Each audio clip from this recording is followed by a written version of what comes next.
राम राम। आप सभी के अंदर विराजमान मेरे परम पिता परमात्मा को मेरा कोटि कोटि नमन। हमारा सतगुरु सुखराम जी महाराज के ग्रंथ में तात्या का संवाद चल रहा है। संवाद यानी ज्ञान चर्चा। सतगुरुदेव तात्या को रामायण के उदाहरण देकर बता रहे हैं। रामायण में वशिष्ठ मुनि जी और राम जी के बीच में ज्ञान चर्चा चल रही है। यानी राम जी भी शिष्य होकर अपने गुरु वशिष्ठ से उस पूर्ण ब्रह्म की बात पूछ रहे हैं कि वो पूर्ण ब्रह्म कैसा है, जिस पर वशिष्ठ मुनि जी उससे कह रहे हैं कि हे राम, तुम ही ब्रह्म हो, तुम ही इस सृष्टि के सबसे ऊपर हो, सब देवी देवता तुम्हें नमन करते हैं, तुम ही ब्रह्म हो, तुम अपने अंदर इस भ्रम को क्यों आने दे रहे हो। तो उस पर राम जी कह रहे हैं कि मैं पूर्ण ब्रह्म कैसे हो सकता हूँ। उस पूर्ण ब्रह्म में तो सदा ही आनंद है, उसमें तो कोई शरीर होता ही नहीं है, न माया होती है, न कोई सुख दुख होता है। लेकिन मेरे अंदर तो सुख दुख माया ये शरीर सब कुछ है। आप कैसे कह रहे हो हे गुरुदेव, आप मुझे असल ज्ञान दीजिए।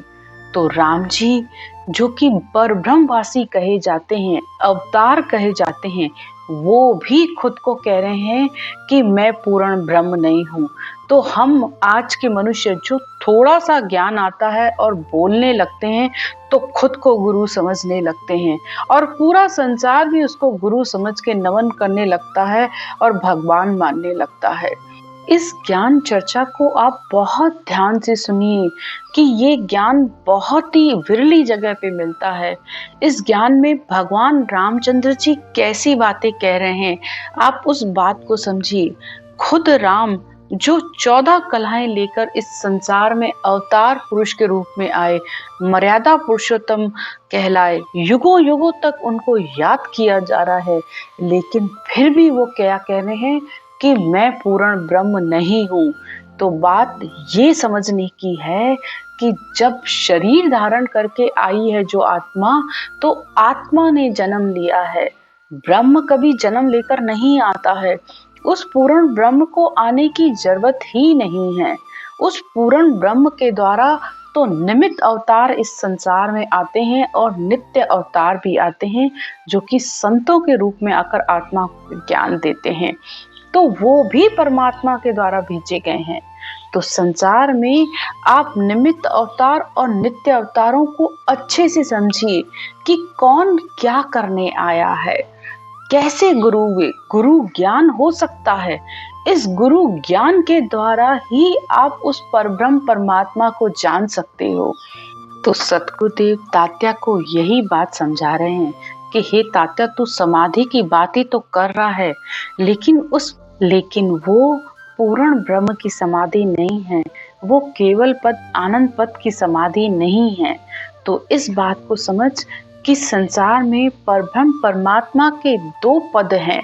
एक निरंजन निराकार का पद है जिसमें इच्छा शक्ति उसके साथ है, दूसरा निराधार है जिसे सतलोक भी कहते हैं। उस निराधार पूर्ण ब्रह्म में मिलना है, जिसकी बात राम जी कर रहे हैं। तो ये ज्ञान चर्चा एक गुरु और शिष्य के बीच चल रही है। गुरु ज्ञान, शिष्य आत्मा। तो इसी तरह राम जी भी अपने गुरु से बहुत सारे प्रश्न कर रहे हैं।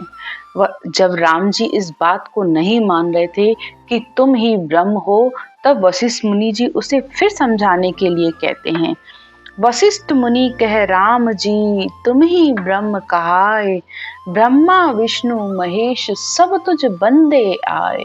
अब वशिष्ठ मुनि जी राम जी से कहते हैं कि हे राम, तुम मेरी बात को मानो कि तुम ही ब्रह्म हो। ब्रह्मा विष्णु महादेव देवता सब तुम्हारी वंदना करते हैं। सब तुझ बंदे आए, देख पराक्रम तुझ माही, 3 लोक संभाल पुरुष ऐसो को नाही। तो हे राम जी, अपने पराक्रम को समझो कि तुम्हारे अंदर कितना पराक्रम है। इस तीनों लोकों को संभालो, तुम्हारे जैसा इस संसार में और कोई भी नहीं है। तुम माया तुम ब्रह्म हो, तुम ही आओ जाए। वशिष्ठ मुनि कह राम जी, तुम ही ब्रह्म कहाए। तो तुम ही माया हो, तुम ही ब्रह्म हो, तुम ही आते हो, तुम ही जाते हो। ये सब बातें वशिष्ठ मुनि जी राम जी को इसलिए कह रहे हैं क्योंकि उनको अच्छे से पता था कि राम जी इस संसार में राक्षसों को मारने के लिए आए हैं, अवतार लेकर आए हैं। तो इसलिए वो राम जी से बार बार कह रहे हैं कि तुम ही ब्रह्म हो। लेकिन राम जी इस बात को नहीं मान रहे हैं। राम जी कहते हैं, पराक्रम तो सब राम कहे, माया का गुण होए। का कम जाफा इदक है, मैं नहीं मानो कोई। मैं नहीं मानो कोई, ब्रह्म का ए लक्ष्य नाहीं। राम जी अपने गुरु से कह रहे हैं कि हे गुरुदेव, आप ये कैसी बात कह रहे हैं?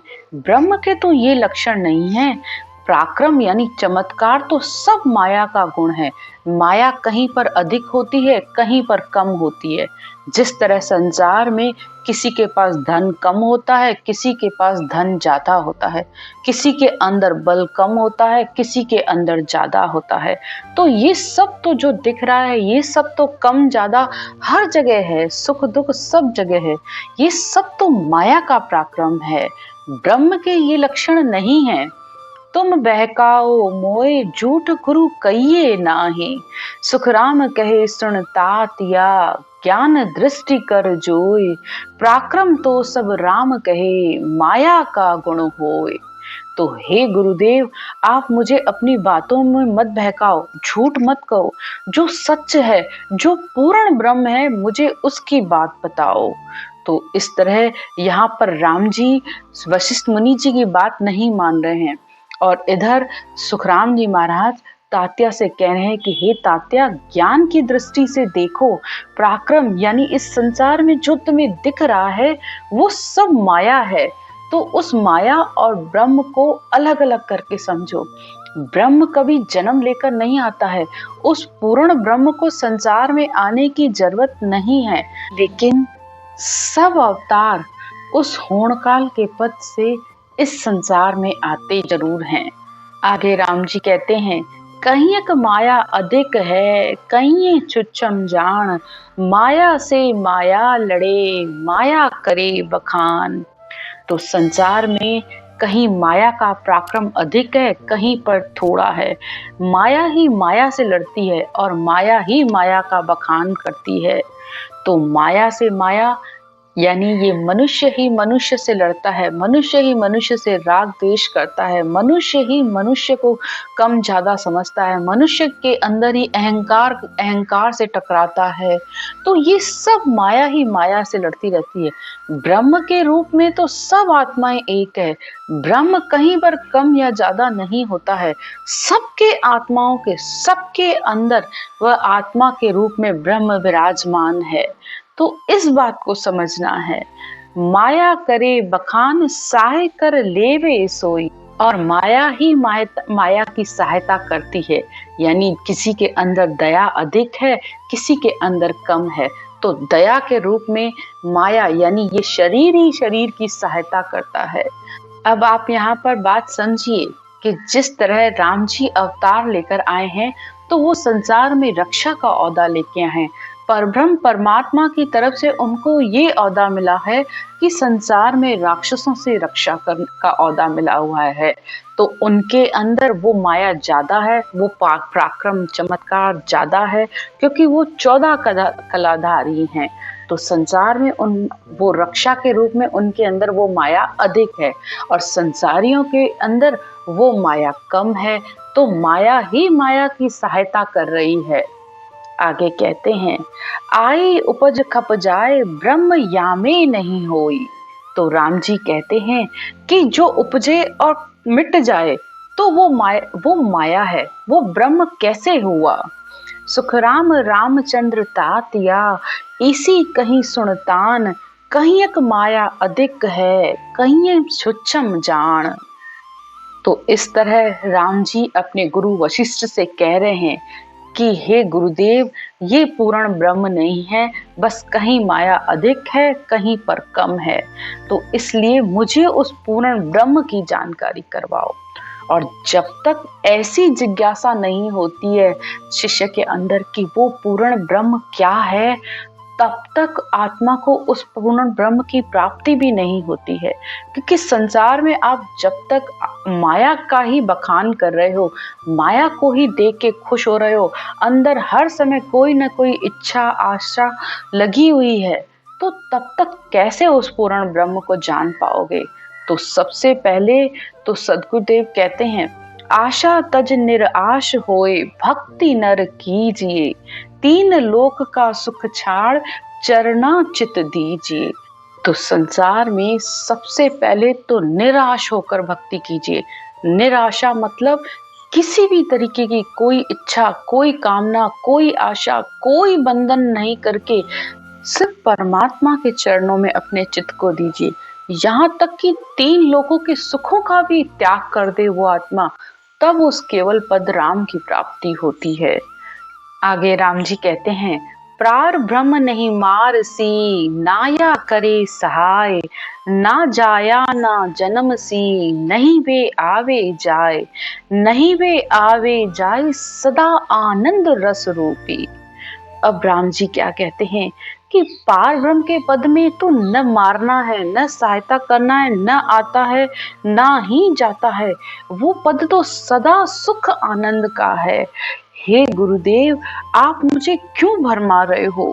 यानी वो अपने गुरु से हट कर रहे हैं कि जो आप कह रहे हो वो बात सही है नहीं है, क्योंकि उन्होंने संतों के मुख से सुना है कि उस पूर्ण ब्रह्म में तो हमेशा आनंद है। यहाँ पे राम जी चेतन ब्रह्म हैं, पर ब्रह्मवासी हैं, तब भी वो अपने आप को कह रहे हैं कि मैं पूर्ण ब्रह्म नहीं हूँ। आगे कहते हैं, सावन पलटे अंग इदक कम छाया न धूपी। तो जिस तरह सावन के महीने में जब बारिशें होती है तो न धूप होती है न ज्यादा छाया होती है, मतलब वो मौसम बहुत ही आनंद देने वाला होता है। तो इसी तरह वो उस पूर्ण ब्रह्म को उदाहरण देकर समझा रहे हैं कि उस पद में तो कुछ भी नहीं है, वो हमेशा आनंद देने वाला है। सुखराम ज्ञान में साय दी, राम कहिया आए, पार ब्रह्म नहीं मार सी, नाया करे सहाय। तो इस तरह राम जी अपने गुरु से ये सब बातें कह रहे हैं कि उस पद में न कोई मारना है, न कोई सहायता करता है, यानी कोई चैन चमत्कार वहां पर है ही नहीं। जब राम जी उनकी बात नहीं मान रहे तो वशिष्ठ मुनि जी आगे कहते हैं, वशिष्ठ मुनि कह राम जी, आभ्यासी तुम माए, तो अब पूर्ण ब्रह्म की कल कीमत कहूँ लाए, कल कीमत कहूँ लाए, ब्रह्म वे तुम ही माहे। तो जब राम जी ने उनकी बात नहीं मानी तो फिर हार कर वशिष्ठ मुनि जी ने उनसे कहा कि हे राम जी, चलो अब मैं तुम्हें उस पूर्ण ब्रह्म की बात बताता हूँ। उस पूर्ण ब्रह्म को कैसे प्राप्त किया जाए उसका भेद तुम्हें बताता हूँ, और वो तुम्हारे ही अंदर है, कहीं बाहर नहीं है। बजर पोल के पार दे में कहिए नाई, सुखराम कहे धिन धिन गुरु, सुनो तातिया आए, वशिष्ठ मुनि कहे राम जी, आभ्यासी तुम माए। तो वशिष्ठ मुनि जी कहते हैं कि हे राम जी, उस केवल पद को, उस आनंद पद को, उस पूर्ण ब्रह्म को तुम तब ही जान पाओगे जब इस बजर पोल को पार करोगे, और वो शरीर में नहीं है। तो इसलिए यहाँ बजर पोल को 10वां द्वार कहा गया है, सिद्ध शिला कहा गया है। तो उसको पार करने पर ही वह केवल पद, आनंद पद आता है, तब ही तुम्हें पूर्ण ब्रह्म की प्राप्ति होगी, और वो इसी शरीर में ही होगी। बाहर तुम कुछ भी करोगे तो वो नहीं मिलने वाला।